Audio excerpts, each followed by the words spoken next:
Salah satu hal yang membuat kita tidak produktif adalah distraksi. Apa itu distraksi, dan bagaimana agar kita tidak mudah terdistraksi? Mari kita bahas. Bertemu lagi dengan wajah datar. Di channel ini kita membahas hal-hal yang menarik seputar cowok, self-development, dan relationship.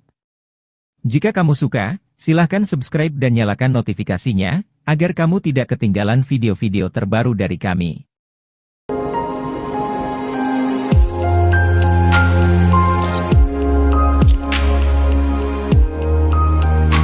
Seperti yang kami katakan di awal, bahwa salah satu hal yang membuat kita tidak produktif adalah distraksi. Lalu, apa yang dimaksud distraksi? Kalau kita baca di Wikipedia, distraksi adalah hal yang mengalihkan perhatian, atau tindakan untuk mengalihkan perhatian, atau metode untuk mengalihkan perhatian pasien pada hal lain, sehingga pasien melupakan nyeri yang dirasakan. Sebagai contoh, lagi mau fokus kerja, tiba-tiba ada notifikasi masuk, jadinya buka sosial media dulu. Lalu, bagaimana agar kita tidak mudah terdistraksi? Dari buku yang berjudul Indistractable, karya Nir Eyal, kami dapat 5 pelajaran supaya tidak mudah kedistraksi. Apa saja pelajaran itu? Mari kita bahas sama-sama.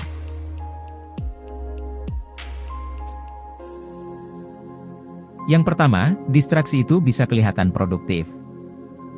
Awalnya kami kira lawan kata distraksi itu fokus. Ternyata lawan kata distraksi bukan fokus, tapi traksi. Yaitu melakukan sesuatu yang membawa kita lebih dekat dengan goal kita. Kenapa ini penting? Ternyata ada hal yang kelihatan produktif tapi sebenarnya distraksi. Misalnya, ketika kami mau bikin konten, seringkali kami cek email dulu. Ternyata ini benar-benar distraksi. Karena goal kami adalah bikin konten, jadi bukan balas email.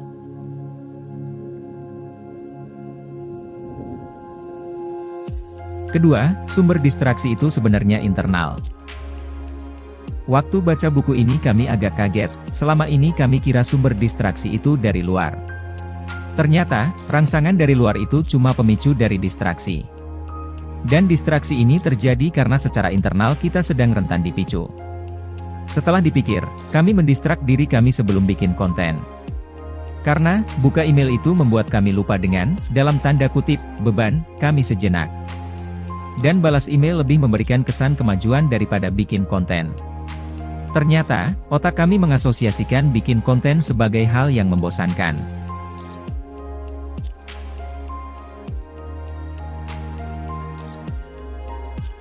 Ketiga, kami bisa memformat isi kepala kami. Saat ini kami mencoba dengan 3 hal, antara lain. Kami membayangkan, bikin konten ini seperti sedang memecahkan masalah. Kami membayangkan, betapa mudahnya hari-hari kami ke depan, jika konten ini selesai. Dan, kami anggap ini tempat latihan agar bisa lebih bagus lagi kualitas konten kami. Alhasil, membuat konten sekarang jadi tidak semenyakitkan seperti biasanya. Yang keempat, kendalikan aktivitas dengan value kita. Aktivitas sehari-hari kita itu gambaran dari nilai-nilai yang kita punya. Jadi, produktif itu tidak sekedar memenuhi daftar tugas. Tapi apakah kegiatan kita sama dengan manifestasi nilai kita? Semakin kita punya kejelasan tentang nilai kita, semakin jelas action apa yang perlu kita ambil. Semakin jelas action tersebut, semakin kita sulit terdistraksi. Jika value kita adalah kontribusi dan kita biasakan untuk berkontribusi, maka saat tidak berkontribusi jadi makin sulit.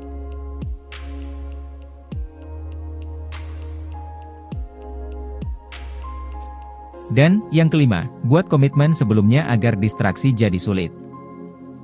Ada 3 cara yang bisa juga kamu praktekkan, yaitu membuat terdistraksi itu butuh usaha lebih. Contohnya, taruh HP di luar kamar sebelum kamu tidur. Lalu, membuat terdistraksi itu ada harganya. Misalnya denda diri kamu sendiri, setiap kali kamu terdistraksi. Dan, mengubah identitas kita dari dalam. Yaitu, identifikasi diri kamu sebagai indistractable, sehingga kamu akan lebih mudah menghindari distraksi.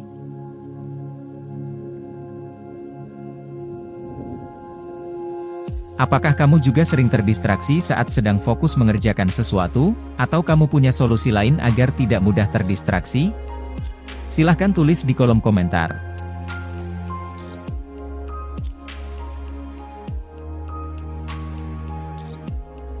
Jika video ini bermanfaat, silahkan like, komen, dan share ke teman-teman kamu.